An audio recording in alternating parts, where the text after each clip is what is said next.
middleweight on planet Earth. I did what Romero couldn't do in 10 rounds.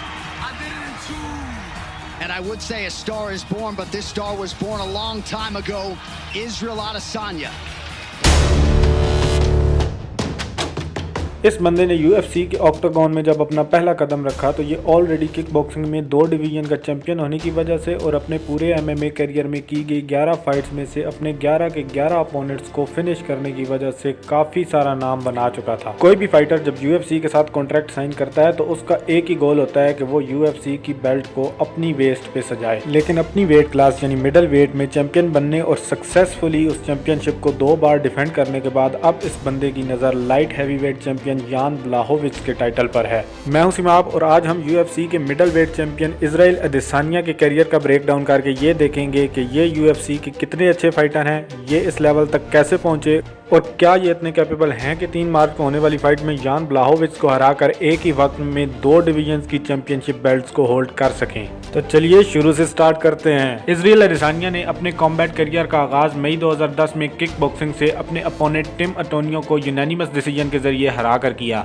Kick boxing के साथ साथ MMA में भी 2 विक्ट्रीज के साथ ये स्टिल अनडिफीटेड थे जब 2014 में इन्हें बैक टू बैक 2 लॉसेस का सामना करना पड़ा, लेकिन इन लॉसेस की वजह से इनकी परफॉर्मेंस खराब होने की बजाय मजीद बेहतर हो गई और इसी साल इन्होंने किंग ऑफ द रिंग के क्रूजरवेट 2 टूर्नामेंट में हिस्सा लिया और फाइनल में जेमी ईट्स को पहले ही राउंड में नॉकआउट करके ये टूर्नामेंट जीत लिया। इस टूर्नामेंट को जीतने के बाद इन्होंने बॉक्सिंग ट्राई की, लेकिन बॉक्सिंग का पहला ही मैच ये डैनियल एमान से हार गए। फिर अगले साल यानी 2015 के क्रूजरवेट्स के टूर्नामेंट में भी इन्होंने पार्टिसिपेट किया और इस बार भी अपने अपोनेंट्स को क्वार्टर फाइनल, सेमीफाइनल और फाइनल्स में रिस्पेक्टिवली तीसरे, दूसरे और पहले राउंड में नॉकआउट करके इस साल का क्रूजरवेट टूर्नामेंट भी जीत लिया। इसके बाद इन्होंने फिर से बॉक्सिंग रिंग में वापसी करते हुए बॉक्सिंग के सुपर 8 बॉक्सिंग टूर्नामेंट में हिस्सा ले लिया। इस बार इन्हें कोई भी बॉक्सर नहीं हरा पाया और इन्होंने ये बॉक्सिंग टूर्नामेंट भी कामयाबी से जीता। 6 मंथ के बाद किंग इन द रिंग में हैवी वेट्स का टूर्नामेंट होने वाला था। अदेसानिया ने अपना वेट बढ़ाया और इस टूर्नामेंट में भी पार्ट लिया। इस टूर्नामेंट के फाइनल्स में इनका सामना फिर से जेमी ईट्स के साथ हुआ, जिन्हें ये पिछले साल क्रूजर वेट टूर्नामेंट के फाइनल्स में पहले ही राउंड में नॉकआउट कर चुके थे। जेमी ईट्स ने ये फाइट काफी अच्छी लड़ी, लेकिन एट लास्ट अदेसानिया यूनानिमस डिसीजन के जरिए ये फाइट और टूर्नामेंट जीत गए। Boxing, kick boxing and MMA तीनों में कामयाबी के झंडे गाड़ने के बाद अदेसानिया ने अप्रैल 2016 में एक Chinese MMA promotion glory of heroes को ज्वाइन कर लिया, जहां इनकी पहली फाइट एलेक्स पेरेरा के खिलाफ हुई। यहां इन्हें अपने किक बॉक्सिंग करियर की तीसरी और ओवरऑल चौथी हार का सामना करना पड़ा, जहां एलेक्स पेरेरा ने इन्हें यूनानिमस डिसीजन के जरिए हरा दिया।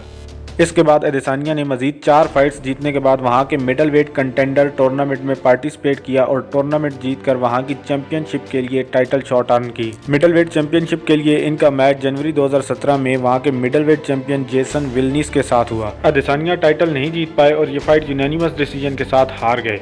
नेक्स्ट फाइट इन्होंने फिर से एलेक्स पेरेरा के खिलाफ लड़ी, जहां एलेक्स पेरेरा ने इस बार तीसरे राउंड में अदेसानिया को लेफ्ट हुक के जरिए नॉकआउट कर दिया। हालांकि इस लॉस से पहले भी अदेसानिया 5 बार हार चुके थे, लेकिन वो आज तक कभी भी किसी से भी नॉकआउट नहीं हुए थे। अपने पूरे कैरियर की इस वर्स्ट लॉस के बाद उन्होंने किक बॉक्सिंग की दुनिया को खैरबाद कहा और अपना पूरा फोकस MMA की तरफ कर दिया, जहां ये अभी तक 9-0 के रिकॉर्ड के साथ अनडिफीटेड थे। अपने MMA करियर की 10th फाइट इन्होंने AFC में मेल्विन गिलर्ड के खिलाफ जुलाई 2017 में लड़ी। मेल्विन को पहले ही राउंड में नॉकआउट करके ये AFC के मिडल वेट चैंपियन बन गए।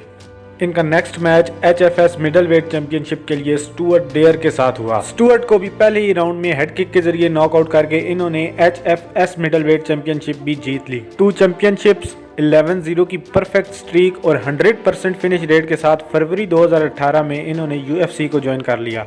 So here is the Nigerian-born, New Zealand-based Israel Adesanya. अपनी पहली ही फाइट में रॉबिन विल्किंसन को सेकंड राउंड में नीज एंड पंचेस के जरिए नॉकआउट करके इन्होंने विक्ट्री के साथ साथ परफॉर्मेंस ऑफ द नाइट का चेक भी हासिल कर लिया। नेक्स्ट 3 फाइट्स में मार्वन विक्टोरी को स्प्लिट डिसीजन, ब्रैड टवारेस को यूनानिमस डिसीजन और डेरिक ब्रुनसन को TKO के जरिए हराने के बाद इनकी नेक्स्ट फाइट UFC के लेजेंड एंडरसन सिल्वा के साथ हुई।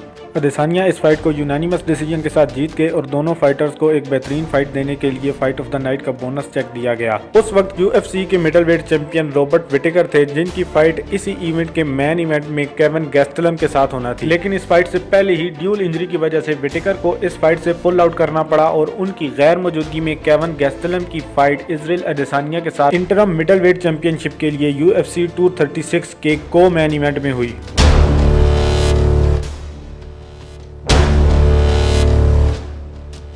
ये फाइट इजराइल अदेसानिया और केविन गैस्टेलम दोनों के पूरे करियर की most dangerous and terrible fight साबित हुई और इस फाइट को देखने वाला कोई भी बंदा अदेसानिया की एबिलिटीज और गैस्टेलम की हिम्मत की दाद दिए बगैर ना रह सका। 5 राउंड्स यानी 25 मिनट्स तक चलने वाली इस जबरदस्त फाइट को अदेसानिया यूनानिमस डिसीजन के जरिए जीतकर UFC के इंटरम मिडलवेट चैंपियन बन गए।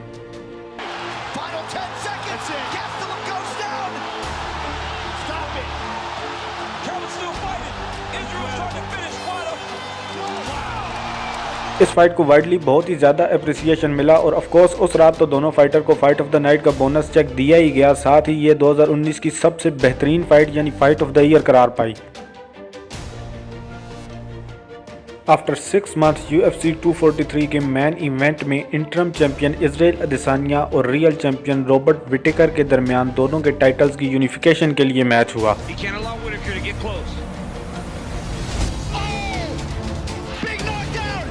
फर्स्ट राउंड के लास्ट सेकंड्स में नॉकडाउन होने के बाद रॉबर्ट विटेकर सेकंड राउंड में बहुत ऑफेंसिव तरीके से लड़े, लेकिन इनकी स्किल्स अदेसानिया की स्किल्स के साथ मैच ना कर पाई और अदेसानिया इसी राउंड में विटेकर को नॉकआउट करके UFC के अनडिस्प्यूटेड मिडलवेट चैंपियन बन गए। चैंपियनशिप मैच के लिए नेक्स्ट अपोनेंट पोलो कोस्टा थे, लेकिन उन्हें इंजरी हो जाने की वजह से UFC 248 में इजराइल अदेसानिया ने अपना पहला टाइटल डिफेंस योएल रोमेरो के खिलाफ किया। अदेसानिया ने इस मैच को यूनानिमस डिसीजन के जरिए जीतकर अपने टाइटल का पहला कामयाब दिफा किया, लेकिन UFC के फैंस और क्रिटिक्स की तरफ से इस मैच को बहुत ही ज़्यादा क्रिटिसाइज किया गया, क्योंकि इस 25 मिनट के लंबे मैच में दोनों ही फाइटर्स की तरफ से बहुत ही कम सिग्निफिकेंट स्ट्राइक्स थ्रो की गई और दोनों ही फाइटर्स ज़्यादातर डिफेंसिव खेलते रहे। रोमेरो को हराने के बाद इनका मैच फिर से पोलो कोस्टा के साथ फिक्स कर दिया गया। पोलो कोस्टा भी इजराइल अदेसानिया की ही तरह अनडिफीटेड थे और 13-0 की स्ट्रीक पर थे। काफी सारी ट्रैश टॉक के बाद इनका ये मैच UFC 253 में सितंबर 2020 में हुआ। मैच के पहले राउंड में अदेसानिया काफी डिफेंसिव तरीके से खेलते रहे, लेकिन सेकंड राउंड में इनकी एक परफेक्टली लैंड होने वाली हेड किक ने पोलो कोस्टा को थोड़ा सा ढीला कर दिया और इसी का फायदा उठाते हुए अदेसानिया ने अगले ही चंद मिनटों में पोलो कोस्टा को टेक्निकल नॉकआउट के जरिए हरा दिया। Costa trying to recover. That is it. Wow. Still undisputed.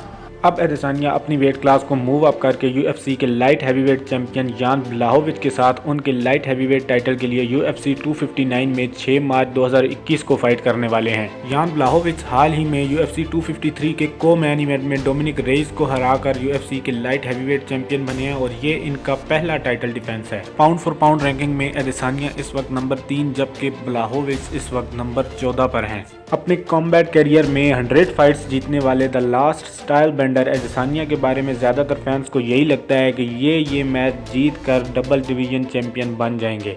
बाकी अगर आप ये देखना चाहते हैं कि यान ब्लाहोविच UFC के कितने अच्छे फाइटर हैं, ये चैंपियन कैसे बने और ये अदेसानिया को डिफीट करने की कितनी स्किल्स एंड एबिलिटीज़ रखते हैं, तो इसके लिए मेरे चैनल को सब्सक्राइब कर लें। कमेंट करके ज़रूर बताएं कि आपके ख्याल में अदेसानिया UFC के 5वें डबल डिवीजन चैंपियन बन जाएंगे या नहीं। और अगर आपको ये वीडियो अच्छी लगी है तो इसे लाइक करके अपने दोस्तों के साथ ज़रूर शेयर करें। तो मिलते हैं नेक्स्ट वीडियो में, तब तक आपका जो दिल चाहे वो करो।